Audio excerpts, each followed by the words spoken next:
Price the lord Jesus. ಪ್ರೀತಿಯುಳ್ಳ ದೇವಜನರೇ, ಈ ವಾಕ್ಯಗಳನ್ನು ಓದುವಂಥವರು, ಕೇಳುವಂಥವರು, ಈ ಮಾತುಗಳಂತೆ ಕೈಕೊಂಡು ನಡೆಯುವಂಥವರು ಧನ್ಯರು. ಕೀರ್ತನೆ 92, ಸಾಮ್ 92.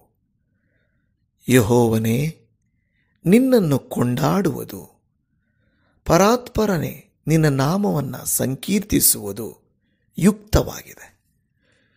ವೀಣಾ ಸ್ವರಮಂಡಲಗಳಿಂದ, ಕಿನ್ನರಿಯ ಘನಸ್ವರದಿಂದ, ಒತ್ತಾರೆಯಲ್ಲಿ ನಿನ್ನ ಪ್ರೇಮವನ್ನು, ರಾತ್ರಿಯಲ್ಲಿ ನಿನ್ನ ಸತ್ಯತೆಯನ್ನು ವರ್ಣಿಸುವುದು ಉಚಿತವಾಗಿದೆ.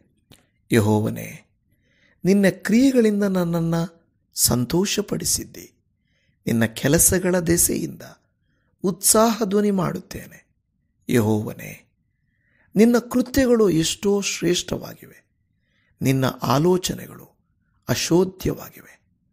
ಪಶುಪ್ರಾಯನು ಅರಿಯನು, ಹುಚ್ಚನು ತಿಳಿಯನು.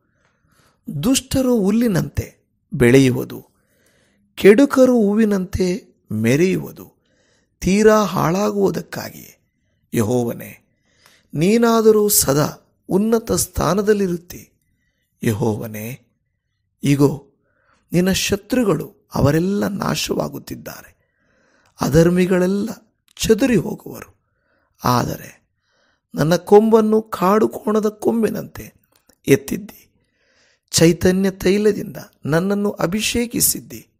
ನನ್ನ ಶತ್ರುಗಳಿಗುಂಟಾದ ದುರ್ಗತಿಯನ್ನು ಕಣ್ಣಾರೆ ಕಂಡಿದ್ದೇನೆ.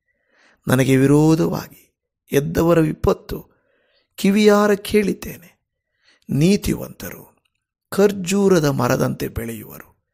ಲೆಬನೋನಿನ ದೇವದಾರು ವೃಕ್ಷದ ಹಾಗೆ ವೃದ್ಧಿಯಾಗುವರು. ಯೆಹೋವನ ಆಲಯದಲ್ಲಿ ಸಸಿಗಳಂತೆ ನೆಡಲ್ಪಟ್ಟವರು ನಮ್ಮ ದೇವರ ಅಂಗಳದಲ್ಲಿ ಚೆನ್ನಾಗಿ ಬೆಳೆಯುವರು. ಮುಪ್ಪಿನಲ್ಲಿಯೂ ಫಲಿಸುವರು, ಪುಷ್ಟಿಯಾಗಿದ್ದು ಶೋಭಿಸುವರು. ಹೀಗೆ ಅವರು ಯೆಹೋವನ ಸತ್ಯಸಂಧತೆಗೆ ದೃಷ್ಟಾಂತರಾಗಿರುವರು. ಆತನೇ ನನ್ನ ಬಂಡೆಯು, ಆತನು ನಿರ್ವಂಚಕನು. ಆಮೆನ್.